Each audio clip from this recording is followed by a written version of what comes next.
La commune de Dassa-Zoumé est bien logée dans le programme d'action du gouvernement. Accompagnée d'une délégation composée du maire de Dassa-Zoumé, Nikez Fagnon, du premier adjoint au maire de Savalou, Dominique Soulin-Kaké, du professeur Fernand Bagidi et des jeunes, les députés Edmond Agua et Valet Tchobo étaient en tournée de visite de chantier de la construction d'un pont en cours de franchissement à la hauteur de Bété-Koukou dans l'arrondissement de Akofo-Dioulé.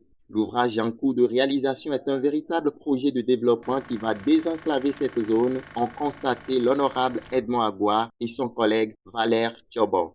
En se basant sur la qualité des travaux et l'organisation de l'équipe technique, le maire Nikez Fagnon a félicité l'entreprise pour l'engagement et la détermination dont elle fait montre dans l'exécution du chantier.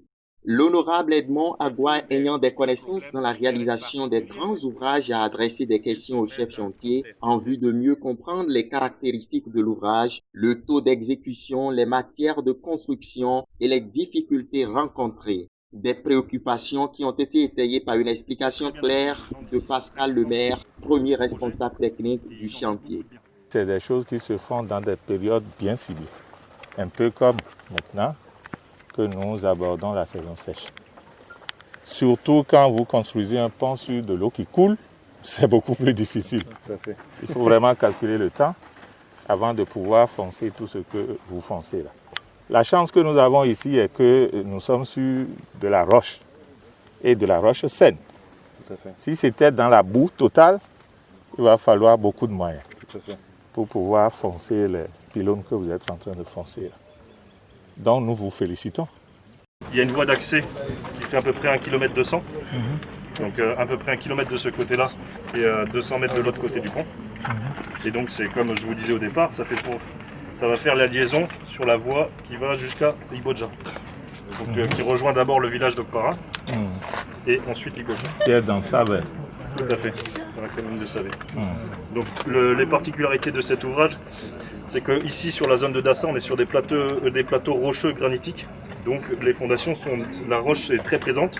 Donc on fait des fondations superficielles. Donc, la longueur, je vous ai dit, c'est 120 mètres. La hauteur, les piles sont à une hauteur variable en fonction du terrain naturel par rapport à la fondation, ce que je vous disais, les fondations isolées. Donc on est à peu près à une hauteur moyenne de à peu près 10 mètres. Et pour là vous avez la coupe, donc la coupe en travers du pont. Donc la largeur, ça serait une voie circulable de 7 mètres. Comme on est sur un plateau rocheux granitique, on n'a pas besoin de faire les pieux, le sol est très dur. Ici, ça c'est la coupe. Donc on a une chaussée roulante de 7 mètres, deux voies de 3,50 m chacune, plus des trottoirs de 1,70 m.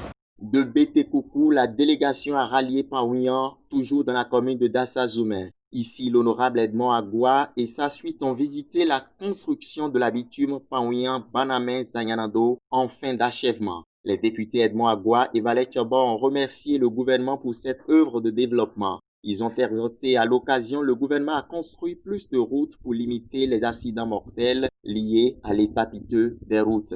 Vous ne pouvez pas contrôler les actions que mène le gouvernement en restant au Parlement, à Porto Novo. Vous ne pouvez pas reprocher des choses. Vous ne pouvez pas demander des choses au régime en place si vous êtes député élu dans une circonscription donnée, mais député national sans savoir concrètement ce qui se passe sur le terrain. C'est ce qui nous a amené à faire le déplacement de ce matin. Pour voir dans la 9e circonscription électorale, à partir de la commune de Dassa, ce qui est en train d'être réalisé par le régime du président Talon. Puisque dans quelques jours, il y aura des débats au niveau du Parlement qui vont nous amener à dire un certain nombre de choses.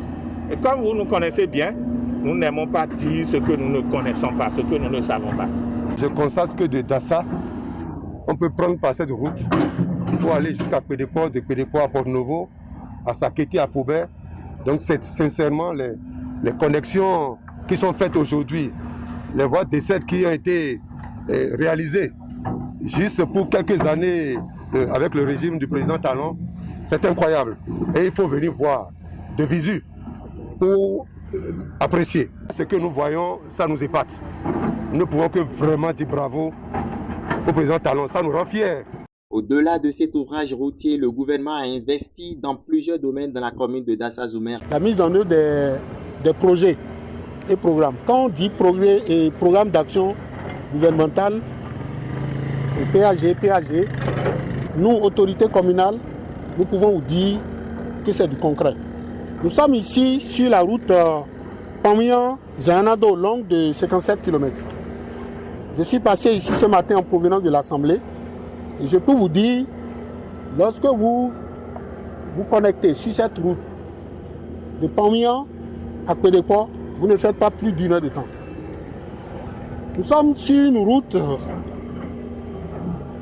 dont l'achèvement des travaux se poursuit du côté de Zayanado, mais c'est une route avec des caractéristiques spécifiques.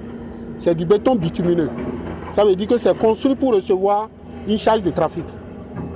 Et lorsque nous allons visiter, comme vous l'avez pu le constater déjà du côté de Savé, c'est les mêmes caractéristiques de route entre Dassa-Zoumé et Parakou qui est en cours de construction.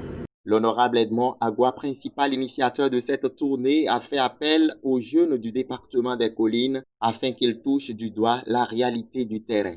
Au nom de la jeunesse des Collines, nous disons encore merci aux honorables et aux maires et merci au président de notre pays parce que nous voyons du concret.